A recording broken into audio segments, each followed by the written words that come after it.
where we talk about DIY momentum investing. Familiar disclaimer before we move on कि सब कुछ edutainment है, education और एंटरटेनमेंट, कुछ भी फाइनेंशियल एडवाइस या रिकमेंडेशन नहीं है और अपना पैसा है देख के ही लगाना है। मेरा पैसा इस स्ट्रैटेजी के हिसाब से ही लग रहा है एग्जैक्टली पर your money is your call, you have to take that decision, so be very pragmatic about it. सारे जो मार्केट में मेथड्स मिल रहे हैं, जो भी whatever you are focusing on, like try to research as much as you can, and whatever you find is the best method for you, because personal finance इसीलिए उसको personal बोला जाता है because it's very particular to the person that you are, your particular risk appetite, your particular decisions. तो अपना पैसा है देख के ही लगाना। बाकी हम तो मोमेंटम इन्वेस्टिंग की बात करते रहेंगे, so please learn the strategies and take this as education. So with that let's begin, और पहले स्टार्ट करते हैं आज के डेली रिव्यू से। आज का दिन तो अच्छा ही था, वैसे काफ़ी अच्छा था, और पोर्टफोलियो भी काफ़ी ऊपर ही था। On some days, like some stocks in your portfolio go up by so much, you also don't know why they move up by so much, you have no clue, पर किसी तरह चलता जाता है एंड अच्छा भी लगता है। क्लू होना ज़रूरी नहीं है, अब पैसे बनना है वो मेन एम है, right? So as momentum investors there is another thing that I have repeatedly said कि हम रीज़न निकालने की कोशिश नहीं करते। कुछ बढ़ रहा है, कुछ घट रहा है, हम बस ये देखते हैं कि बढ़ रहा है या घट रहा है, हम किस लिए बढ़ रहा है, किस लिए घट रहा है, क्या हो रहा है, कौन क्या बोल रहा है, उस पर ज़्यादा दिमाग नहीं लगाते। And so let's begin with the performers. आज हमारे दो जो रेलवे भाई हैं, IRFC और इरकॉन, जो दोनों हमारे स्टॉक में इरकॉन स्टार्टिंग से है। I think IRFC came in the secondary balancing, दिसंबर 15 को ये आया, और इसका नेट चेंज देखो अभी तक, दिसंबर 16 को आया और अभी एक महीना ही हुआ है लगभग, और 70% गेन दे दिया इसने। 70% तो 3 साल में अगर बन जाए किसी का पोर्टफोलियो लेवल पे तो बहुत बड़ी बात होती है। तो वही है कि कभी कभी स्टॉक्स ऐसे आ जाते हैं, इसका मतलब ये नहीं है कि कल को ये 20% से गिर नहीं सकता। ऑफ कोर्स ऐसा हो सकता है, जो स्टॉक इतने कम दिनों में, एक महीने में जो 70% दे रहा है, वो 20% गिर भी सकता है। पर मैं ये नहीं बोल रहा हूँ कि वो गिरेगा, राइट? मतलब चांस हर चीज़ का हमेशा रहता है, and that's another difference actually. Before we move on, just एक छोटा सा बात कि आप जब बाकी चैनल्स को भी देख रहे होगे ऑन दिस, लाइक यूजुअली क्या होता है, सब बोलते हैं कि we are not recommending anything, and that's true, पर they have a view about something, right? कि समथिंग वुड डू वेल और something would do worse, they have some view about it. But यहाँ पे क्या है, मतलब मेरा कैसा रहता है कि मेरी कोई व्यू नहीं है। मैं ये नहीं बोल रहा हूँ कि कल को ये ऊपर जा सकता है या नीचे जा सकता है, ऐसा कुछ भी व्यू नहीं है। मैंने पूरा मार्केट पे छोड़ रखा है, मार्केट बताएगा, let the market tell you कि ऊपर जाएगा नीचे जाएगा क्या होगा, let the market come to you, so don't like try to second guess the market, ठीक है? तो ये एक डिस्टिंक्शन है।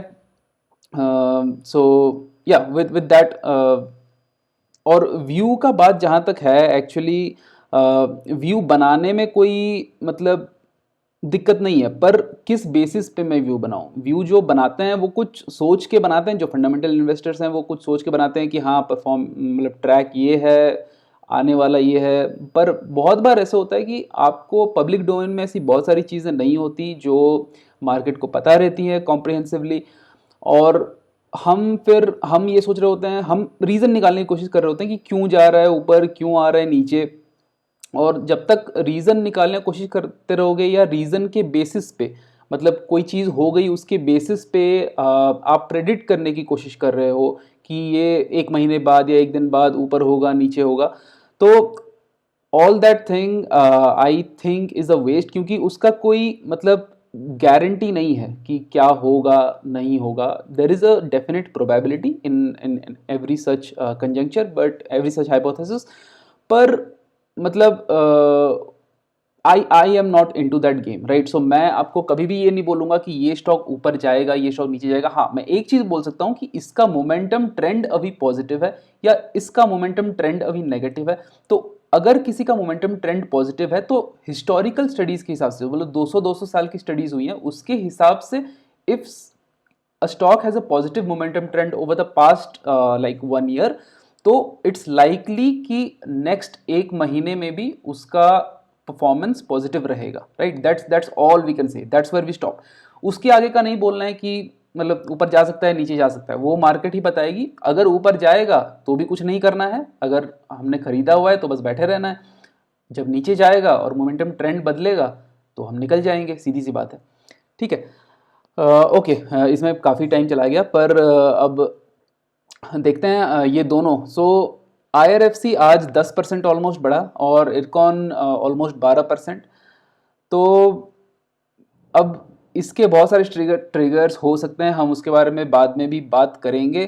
पर और उसके अलावा जो दो और स्टॉक्स हैं हमारे, जो पावर फाइनेंस ब्रोज हैं, PFC और REC, ये भी काफ़ी टाइम से हैं। तो ये दोनों मतलब ऐसा हो चुका है कि दिसंबर 15 के आसपास से ये दोनों काफ़ी कम चल रहे थे, मतलब ठंडा हो गया था मोमेंटम। और अब भी मतलब आज ये दोनों बढ़े हैं, पर ऐसा भी कुछ नहीं लग रहा है कि कोई कंसिस्टेंट मोमेंटम आया है, ठीक है।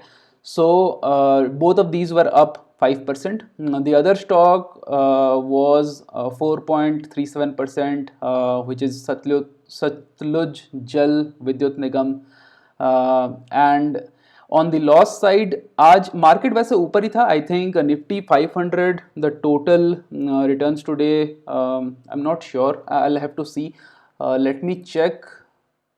यहाँ पे या सो यू कैन सी यहाँ पे एक दिन का जो रिटर्न है, let me just change this to a little bit more, या so if you can see the NSE 500 जो हमारा बेंचमार्क इंडेक्स है, उसका आज का रिटर्न है 1%, राइट। और आज एक दिन में ही हमारा रिटर्न है 3%। तो वी आर बीटिंग बाय 2%। पर of course like one day doesn't matter, ये इसका कुछ भी मतलब नहीं है, क्योंकि कल को हम काफ़ी नीचे जा सकते हैं और वो काफ़ी ऊपर जा सकता है, ऐसा भी हो सकता है। और ये ऑफ कोर्स इसलिए है क्योंकि ये जो पोर्टफोलियो है हमारा वो कंसंट्रेटेड है, राइट। तो हमारे जो दो रेलवे स्टॉक्स हैं मिलके तो वो खुद 10% हो गए, दो पावर फाइनेंस स्टॉक्स हैं ये खुद मिलके 10% हो गए। तो 20% अगर तुम्हारा 5% से ज़्यादा भागेगा तो मतलब फिर तो पोर्टफोलियो तो भागेगा ही, राइट। और बिकॉज आज ये इतना मतलब सॉरी नॉट 3%, हमारा हाँ 2% जो भी हमारा इस पे अल्फा है आज एक दिन का, अगर मैं बोलूँ तो। पर अगर हम लॉन्ग टर्म पे भी देखते हैं, ये वन डे वाला टैब, अगर मैं ऑल टाइम टैब पे जाऊँ तो you can see the absolute return. कल हमने इसको क्रॉस किया था, I think I had shared that in the video. और आज हम ऑलमोस्ट 3% अप हैं टोटल, मतलब स्टार्टिंग से लेके अब तक, बिकॉज वी वेर लैगिंग। और ये बाद में भी हो सकता है, राइट। इसीलिए मैं बोलता हूँ कि take all this with a pinch of salt, क्योंकि इंडेक्स को बीट करना, बहुत लोग मतलब मजाक सोचते हैं इंडेक्स को बीट करना, इंडेक्स तो ऐसे ही बीट हो जाएगा। इंडेक्स को बीट करना इतना इजी नहीं होता है, इसीलिए most mutual funds you would see they are index hugging. वो सब HDFC बैंक लेके बैठते हैं, सब मतलब जो तुम्हारे बड़े बड़े स्टॉक्स हैं सब वही लेके बैठेंगे। और क्योंकि उनको इंडेक्स के आगे चलने का जो मज़ा है ना, उनसे ज़्यादा उनको इनसिक्योरिटी है कि मेरी नौकरी ना चले जाए अगर मैं इंडेक्स से कम परफॉर्म कर दूं तो उनको बहुत ज़्यादा नहीं चाहिए, इंडेक्स से ज़्यादा उनको नहीं चाहिए, पर उनको इतना चाहिए कि इंडेक्स से मैं पीछे ना हो जाऊं बस। तो it's a kind of relative performance ranking, right. तो वो लोग अपने अंदर मोमेंटम खेल रहे हैं शायद। So anyway, so it's good कि करेंटली अभी का जो माहौल है उसमें हम 3% आगे हैं इंडेक्स से। और this is largely due to these railway stocks jumping a lot, right. एक एक दिन में, एक दिन आई थिंक IRFC 17% भागा था, आज भी 10%, so that's crazy. And another thing, I think I have missed it here, but it's yeah, it's in this slide. So आज IRFC इतना मतलब तेज़ी से भागने के बाद this has become the first stock जो कि हमारे पोर्टफोलियो का 7% हो गया। Because if you remember IRFC has come in the secondary balancing. तो इसका एग्जैक्टली 5% वेट भी नहीं था जब ये आया था, 4.9 कुछ होगा वटेवर, राइट। तो वहाँ से because it has grown, because the stock price has appreciated, the weight has increased in the like current valuation, as per the current valuation। तो 7% में पहुंचने वाला ये पहला स्टॉक है, और 6% मतलब 6% पे एक और स्टॉक पहुंचा है जिसकी हमने अभी बात की, which is SJVN। SJVN has reached 6%, and like realistically I had assumed कि हमारे जो पावर फाइनेंस ब्रोज हैं, REC और PFC, ये दोनों साथ साथ चलते हैं आज। तो और तो ये दोनों, मुझे लग रहा था कि ये दोनों first, they would be the first to reach like 6%, पर ये अभी भी 5.8 से नीचे ही हैं दोनों। और अगर हम इनका आज का भी देखते हैं तो one has grown by 6.76, one by 5.02, और या and the other decent performers I would say, क्योंकि मार्केट पूरा ही, मतलब अगर इंडेक्स ही 1% से भाग रहा है तो मोस्टली पॉजिटिव ही था सेंटिमेंट। तो Birla soft, you can C, Aurobindo pharma की मैंने कल भी बात की थी कि मतलब घटा था वो 2 दिन, वही FDA वाली बात, और फिर 2 दिन से बढ़ ही रहा है, राइट। तो ये अब तो मतलब ये काइंड ऑफ एक्सपेक्टेड सी हो गई है, पर इसकी भी हम कभी अलग से बात करूंगा, मे बी उसका चार्ट दिखा के कि किस तरह से उस दिन, मतलब जिसको मतलब बहुत शॉर्ट खेलना है ना, वो तो काफ़ी इजीली प्रेडिक्ट कर सकता है ये चीज़।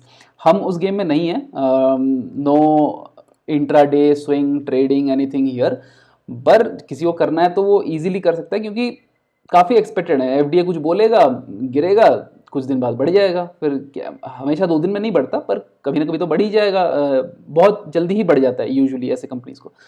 और मार्केट का सेंटिमेंट भी देखो, मार्केट में जब जब बहुत ज़्यादा बुलिश सेंटिमेंट होती है तो खबर कुछ ना भी हो तो स्टॉक्स ऐसे ही भागते रहते हैं। So all the stocks, Jyoti lab again more than 2.5%, Jindal steel कल गिरा था, ये आज पॉजिटिव में था अराउंड 2.5%, बिरला सॉफ्ट, औरो pharma both more than 2%, NTPC clocking 3% in total, और या and that's pretty much it. और कुछ ज़्यादा तो मूवमेंट था नहीं। बात और एक ये भी है कि जो 4 स्टॉक्स हमारे जो रिसेंटली आए हैं उनमें से मोस्टली सारे मतलब लॉस में ही हैं नेट चेंज के बेसिस पे, और लेट्स होप दे रिकवर सुन, क्योंकि अगर इस तरह का परफॉर्मेंस जारी रहा फिर तो ये 1 महीने ही रह के निकल जाएंगे पोर्टफोलियो से। So let's see how they perform over the next month, क्योंकि अगला रीबैलेंसिंग तो फरवरी 15 को ही होगी, right. Okay, let's move on to the top 4 gainers today. RVNL again the first stock, 19% से बढ़ा ये स्टॉक आज, RVNL, और ये भी रेलवे स्टॉक ही है, राइट। सारे रेलवे स्टॉक जो हैं, इरकॉन, IRFC, RVNL आज काफ़ी तेज़ी में भाग रहे थे। और the second one is I think General Insurance, then HUDCO which is in housing development, and Aarti Industries, ये SpecChem है। SpecChem में अब मतलब ऐसा है कि SpecChem काफ़ी पिटा हुआ है 2 साल से। चाइना मतलब China is kind of dumping their specialty chemicals in the global market. तो the Indian exporters of SpecChems have been less competitive, उनका बिजनेस हिट हुआ है। सो ऑल दीज जो मतलब तुमको याद होगा 2-3 साल पहले जो स्टॉक्स भाग रहे थे, अल्काइल एमिन्स हो गया, Deepak nitrite, Balaji amines, anything you pick anything, सब भाग रहे थे, और फिर 2 साल तक अच्छा परफॉर्म नहीं भी कर रहे थे। पर अभी देर इज़ अ रिन्यूड इंटरेस्ट कि मतलब शायद ये अच्छा करेंगे। अब ऐसा मतलब इनका ऐसा कोई ओवरऑल ट्रेंड तो नहीं आया है, इस if you look at this graph also, ऐसा कोई अच्छा मोमेंटम ट्रेंड तो दिख नहीं रहा है।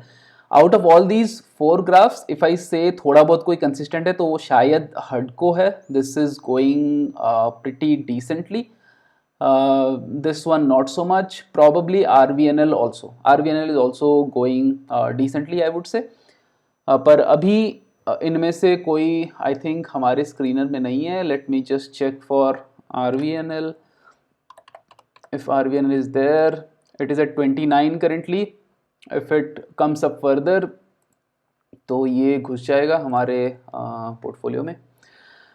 So and let me check for HUDCO also. I'm not sure if HUDCO has.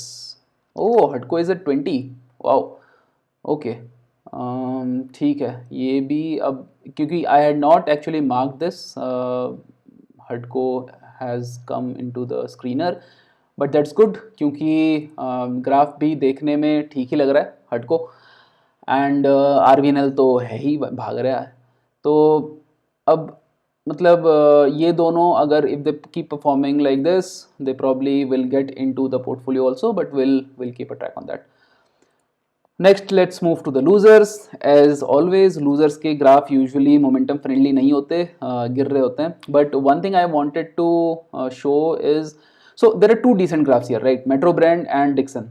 ये दोनों को तो छोड़ ही दो. जी एंटरटेनमेंट तो भाई उस स्टॉक में क्या होता है मुझे भी नहीं पता है. हर बार जब खबर आती है कि सोनी इसको खरीदने वाला है तो बढ़ जाता है, फिर पता चलता है कि सोनी नहीं खरीद रहा है, उसको मर्जर नहीं हो रहा है, फिर गिर जाता है. फिर आती है कि हो रहा है मर्जर, फिर बढ़ जाता है, फिर गिर जाता है. इसका कुछ like I can't make sense of this stock. अगस्त में इसने एक बहुत बड़ा हाई बनाया, बहुत लंबा तीर मार दिया. ये शायद उसी वजह से हुआ होगा न्यूज़ में कि सोनी और इसका मर्जर हो रहा है, whatever. And then it kind of languished and आज गिरा काफ़ी भारी मात्रा में गिरते हुए. Quest Corp again I think much discuss stocks. अगर ये सारे स्टॉक्स देखोगे ना, मतलब अगर न्यूज़ चैनल्स तुम देखो, बिजनेस न्यूज़ चैनल्स, काफ़ी डिस्कशंस होते हैं ये सारे के. मेट्रो ब्रांड, जब रिलैक्सो गिर रहा था, किसी को अगर याद होगा जब रिलैक्सो गिर रहा था, when I think Saurabh Mukherjee from Marcellus had exerted Relaxo, काफ़ी पिटा हुआ था स्टॉक था, राइट? तो वैसे मार्सेलस के तो सारे ही पिटे हुए थे, पर मतलब रिलैक्सो जब काफ़ी भाग मतलब नीचे गिरा हुआ था तो सब उछल उछल के बोल रहे थे कि हाँ कैंपस लो, मेट्रो लो, बहुत अच्छा कर रहे हैं. और अच्छा कर रहे हैं, दैट इज़ फाइन. पर अब क्या होता है कि एक क्वार्टर में भी अगर परफॉर्मेंस तुम्हारा खराब हो जाता है तो I am not sure how the outlook changes this much. But this looks like a classic case of momentum reversing. Metro Brand का अगर तुम देखो तो February of last year to almost the end of last year, right, तक वो काफ़ी अच्छा भागा था. मतलब this is a very very decent run, right? If you see around 750 से ये चला गया है almost 1400, right? Almost 1400, almost double हो गया है stock. So it's close to 100% return, probably even more. And but फिर थोड़ा सा ट्रेंड में रिवर्सल आया और मतलब the stock is falling since then. And that's one thing I wanted to say कि हमेशा ये मत सोचना कि तुम पूरा नीचे खरीदोगे या पूरा ऊपर बेचोगे. वो कभी भी नहीं हो सकता, वो मोमेंटम में नहीं हो सकता, किसी में भी नहीं हो सकता, राइट? पर अगर तुम मोमेंटम के हिसाब से ले रहे हो और तुमने यहाँ पे कहीं पे यहाँ पे लगाया, राइट, कहीं पे यहाँ पे लगाया, तुमने लगाया 1000 में, ठीक है, 1000 में लगाया और तुम चले उसके साथ ऊपर ऊपर ऊपर और वो गिरना स्टार्ट हुआ और तुमने यहाँ बेच दिया लेट्स से, ठीक है, या यहाँ भी बेच दिया, फिर भी you are making profit, right? You are still making profit. तो तुमको अगर एक मतलब मैंने हमेशा बोला है कि momentum comes in like brief bursts. जो बर्स्ट्स होते हैं, राइट, उनको हमको पकड़ना होता है. बर्स्ट्स या चंक्स, अगर ह्यूज चंक्स में आता है तो एक एक चंक में आता है. ऐसा नहीं कि आज HDFC खराब कर रहा है तो HDFC में कभी मोमेंटम नहीं था. ऑफकोर्स HDFC में मोमेंटम था. In its heydays HDFC also ran like crazy, right? तो तुमको उस चंक को बस पकड़ना होता है. पर चंक को पकड़ते वक्त ये हमेशा याद रखना होता है कि हम स्टार्टिंग पॉइंट और एंड पॉइंट को नहीं पकड़ सकते, राइट? तुम बीच में कहीं पे पकड़ो, टॉप मारने के बाद थोड़ा सा स्टॉक गिरने के बाद ही निकलो, क्योंकि मोमेंटम तुम्हारा तभी मतलब the trend will reverse only when the stock starts falling. तो कभी भी ये दिमाग में लेके मत चलना कि पूरा ऊपर में निकल जाऊंगा. ऊपर कोई नहीं निकलता, थोड़ा गिरने के बाद ही और श्योर होने के बाद ही कि गिर रहा है, ट्रेंड चेंज हो चुका है, तभी निकलना होता है. So that's one thing. Dixon against really good momentum. I'm not sure ये हमारे स्क्रीनर में है या नहीं है, पर Dixon अभी तो नहीं है, पर looks good. थोड़ा सा कंसोलिडेट ही कर रहा है टाइप लग रहा है मुझे. और ये दोनों तो पता नहीं है इनमें क्या हो सकता है. Okay, let's move to the next. वापस आते हैं अपने रेलवे ब्रोज पे, राइट? सो IRFC ये 1 साल का रिटर्न है. IRFC का रिटर्न है 390% और इरकॉन का रिटर्न है 272%। मतलब मजाक ही चल रहा है, ऐसे रिटर्न्स कौन देता है 390% एक साल में। मतलब फिर और कुछ भी नहीं चाहिए तुमको जिंदगी में, और कुछ नहीं चाहिए। अगर 390% कोई दे रहा है ना एक साल में, फिर क्या ही है, अगर बस पकड़ के बस बैठे हो तो। एंड इफ़ यू रिमेंबर, जब IRFC एक्चुअली पोर्टफोलियो में आई थी दिसंबर 15 को, आई थिंक मैंने रीबैलेंसिंग की वीडियो में बोला था कि मेरे को इसका ग्राफ अच्छा नहीं लग रहा है, एंड अभी भी मेरे को अच्छा नहीं लग रहा है। It's not a consistent rise, in fact it's even less consistent than Ircon, right. Ircon still the slope is a little bit more predictable. यहाँ पे ऐसा है कि नीचे नीचे नीचे, थोड़ा सा ऊपर, फिर कंसोलिडेट किया यहाँ पे, फिर भक्के से बढ़ा बिल्कुल, फिर कंसोलिडेट किया, फिर झटके से बढ़ा, right. So it's not a very friendly और a very consistent kind of graph, पर we are ascertaining momentum using our indicators जो कि सेट हैं, which is the Sharpe adjusted return ratio for 3 months, 6 months and 12 months average. So we are going as per that. As per that अगर हमको system बोलता है कि stock लो तो लो, उसमें हमको अपना दिमाग नहीं लगाना है कि मुझे ग्राफ अच्छा नहीं लग रहा है, बुरा लग रहा है, ये लग रहा है, वो लग रहा है, कुछ नहीं लग रहा है। अगर सिस्टम बोल रहा है लो तो लो, सिस्टम बोल रहा है निकलो तो निकलो। उसमें निकलते वक्त भी ये नहीं सोचना है कि नहीं नहीं सिस्टम शायद गलत हो जाएगा, इसमें शायद मैं और पकड़ के बैठा रहूंगा तो मेरे को आ जाएगा गेन, कुछ ये सब सेकेंड ऑर्डर थिंकिंग बिल्कुल नहीं करनी है। सिस्टम बनाने का मतलब ही वही है कि सिस्टम के हिसाब से चलो। अगर तुमने सिस्टम बना दिया और फिर तुम सिस्टम को सेकंड गेस कर रहे हो कि नहीं नहीं शायद सिस्टम गलत है और मैं महापंडित हूँ, तो फिर तो मतलब सिस्टम बनाने का मतलब ही नहीं है, फिर अपने हिसाब से ही कर लो जो करना है, राइट। तो और मतलब आज जब मैं आज जब मैंने देखा कि एक महीने में इसने 70% रिटर्न दिया है IRFC, और ये आके सीधा हमारे पोर्टफोलियो में सबसे बड़ा स्टॉक बन गया, सबसे बड़ा वेट अभी इसका है। पर ये बात भी पर्सपेक्टिव में रखनी ज़रूरी है कि 70% देने से पहले भी ये 100% ऑलरेडी बढ़ चुका था, और 100% बढ़ते ही लोगों का बिल्कुल पूरा अंधा विश्वास हो जाता है कि अब तो भाई स्टॉक गिरने वाला है, राइट। तो ये चीज़ जो है ये एक मतलब मिथ है, ये मैं डिस्पेल करना चाहता हूँ। ऑफकोर्स मीन रिवर्सन होगी, ऑफकोर्स स्टॉक गिरेगा, मैं ये नहीं बोल रहा हूँ कि IRFC ऐसे ही चढ़ते जाएगा, और हो सकता है कल को ही 50% गिर जाए, राइट। स्टॉक कभी भी गिर सकता है, पर गिरने के सिग्नल मिलने से पहले पैंट खोल के रेडी हो जाना कि भाई स्टॉक गिर जाएगा और मैं निकल जाता हूँ, that is kind of stupidity. इससे मतलब बड़ी गेन्स कभी भी नहीं आएंगी। फिर तुम हमेशा 5%, 5%, 5% इस तरह के बना के निकलोगे, तुम्हारा कभी भी 70%, 200%, 300%। जैसे मानो कोई किसी ने इसको यहाँ पे लिया हुआ था at the very beginning back 1 year, right, 390%, पर 390% में बहुत बार गिरा, यहाँ पे स्टॉक गिरा, there are minor falls here here, कुछ बहुत महीनों तक स्टॉक ने कुछ नहीं किया। इस टाइम पे if you have a system that helps you कि ठीक है अभी नहीं कर रहा है, जब करेगा फिर वी विल गेट इन और whatever, but it helps standardize your entries and exits, फिर डिस्कशन कुछ नहीं होता।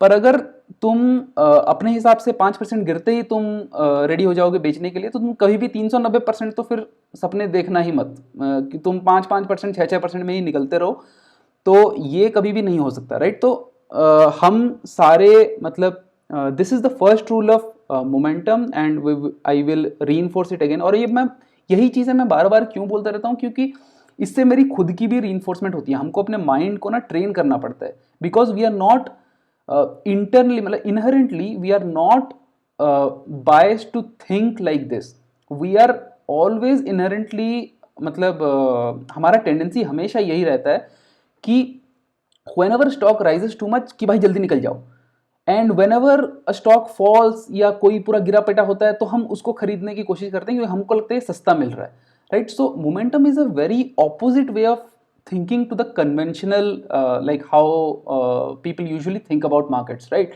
सो इसीलिए माइंड को ट्रेन करना पड़ता है, इसीलिए मैं बार बार ये चीज़ रीइंफोर्स करता रहता हूँ, क्योंकि बार बार सुनने से हमको ये चीज़ दिमाग में बिल्कुल बस जाएगी कि स्टॉक अगर बहुत बढ़ गया है तो ज़रूरी नहीं है कि वो गिरेगा, गिरने का साइन मिलने के बाद ही बेचना, राइट।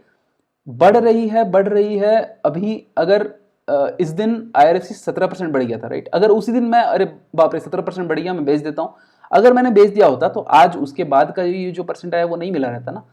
तो वही बात है बस। और इसी हिसाब से हमने सबने स्कूल में ही पढ़ा है, Newton's first law of motion classical mechanics में। और इसमें यही होता है कि an object will in motion will continue to stay in motion unless acted upon by an external force. तो सीधा साधा मतलब यही है कि ऑब्जेक्ट में इनर्शिया होती है, ऑब्जेक्ट में मोमेंटम है, राइट।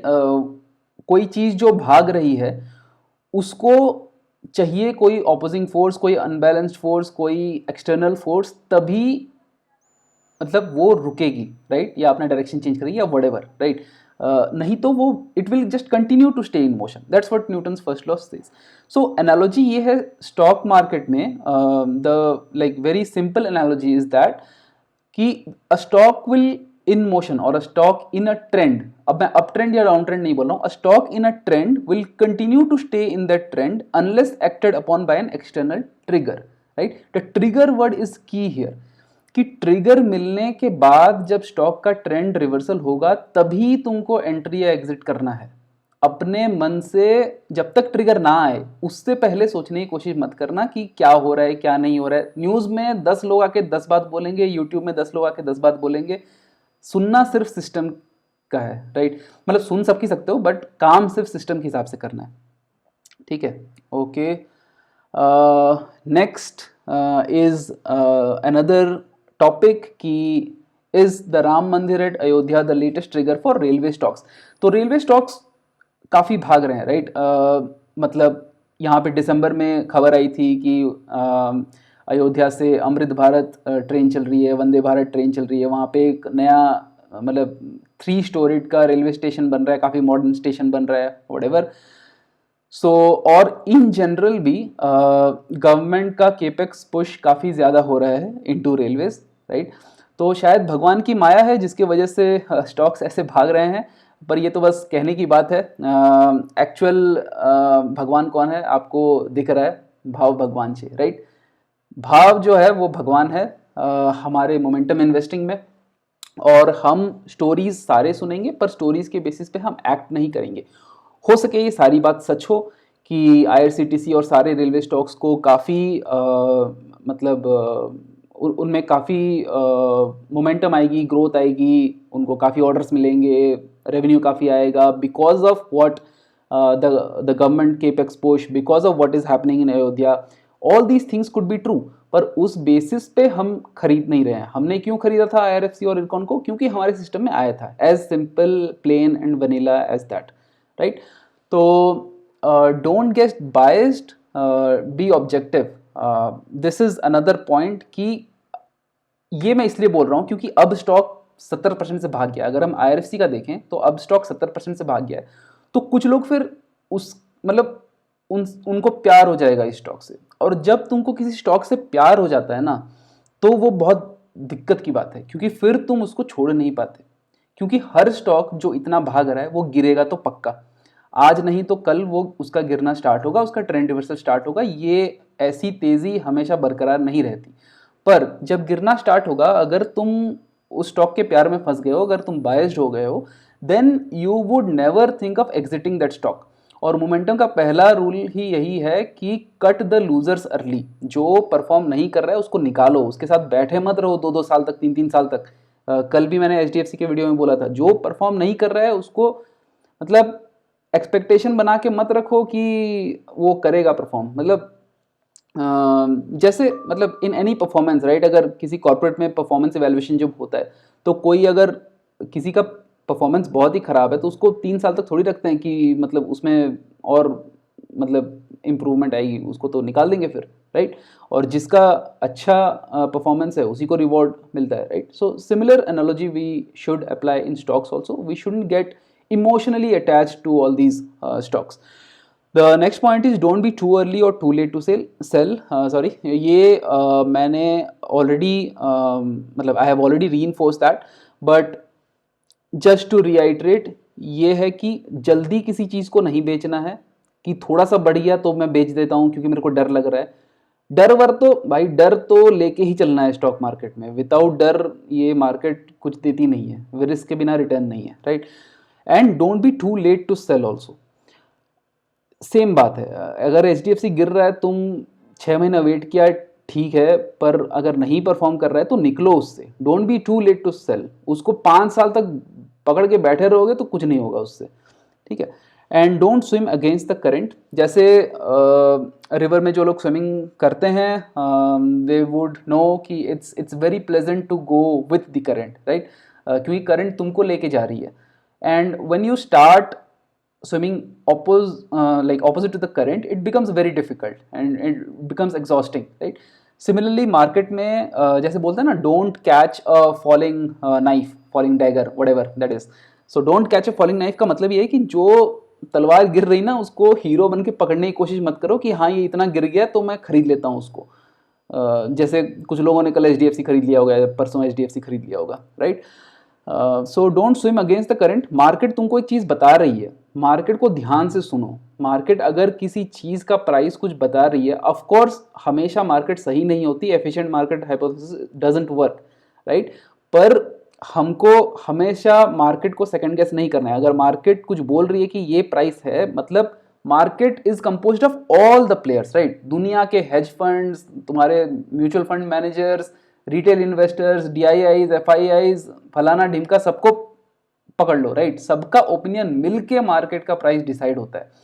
तो at least for like very high liquidity stocks, और हमारे पोर्टफोलियो में सारे हाई लिक्विडिटी स्टॉक्स ही हैं, ठीक है। तो जब तुम बोल रहे हो कि पूरे मार्केट को कुछ नहीं पता और मैं अकेला शाना हूं जिसको पता है कि मतलब ये प्राइस नीचे आ गया है और एक्चुअली ऊपर होना चाहिए, ये प्राइस ऊपर चला गया और एक्चुअली नीचे होना चाहिए, तो it takes a lot of skill and conviction to be that शाना, right, unless you are that skilled. और इसमें एक और भी बात आती है, स्विमिंग अगेंस्ट द करंट में contrarian investing is a form of investing, you would know. वैसे तो मतलब नाना प्रकार की इन्वेस्टिंग है, राइट। इस पे भी मैं कभी एक वीडियो बनाऊंगा। इसको फैक्टर बेस्ड इन्वेस्टिंग भी बोल सकते हैं इन सारे को। जैसे वैल्यू हो गया, कुछ लोग अपने आप को वैल्यू इन्वेस्टर्स बोलते हैं, ग्रोथ इन्वेस्टर्स हो गया, फिर पता नहीं और क्या क्या इन्वेस्टर्स होते हैं, राइट। मोमेंटम इन्वेस्टर्स तो हैं ही हम, right. Fundamental investors, contrarian investors. So contrarian investors are like, उसका भी एक सबसेट होता है एक्टिविस्ट इन्वेस्टर्स, मतलब वो तो मतलब तोड़ ही देते हैं कंपनी को, बिल एक्मैन जैसे। पर कॉन्ट्रारियन जो होते हैं वो मार्केट के अगेंस्ट बिल्कुल कॉल लेते हैं, और उनका नॉलेज, मतलब उनका नॉलेज और स्किल लेवल बहुत ही नेक्स्ट लेवल पे रहता है, right. So that's why they can take that level of risk. उनका कन्विक्शन इतना हाई रहता है कि वो अगर कोई स्टॉक बिल्कुल भाग रही है और पूरा मार्केट उसके पीछे भाग रहा है तो वो उस स्टॉक को शॉर्ट करेंगे। और कोई स्टॉक बिल्कुल पिटी हुई है, बिल्कुल टर्न अराउंड के like it's on the verge of a turn around, तो they would invest in that stock, they would invest heavily in that stock। तो वो होता है contrarian।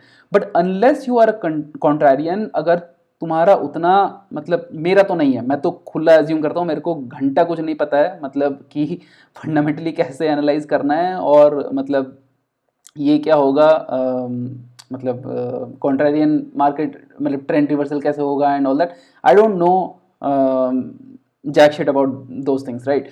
So I am not swimming against the current, but अगर तुमको उतनी महारत हासिल है, if your skill level is that good, then of course you can swim against the current. उसके रिवॉर्ड्स और भी अच्छे होते हैं मोमेंटम से।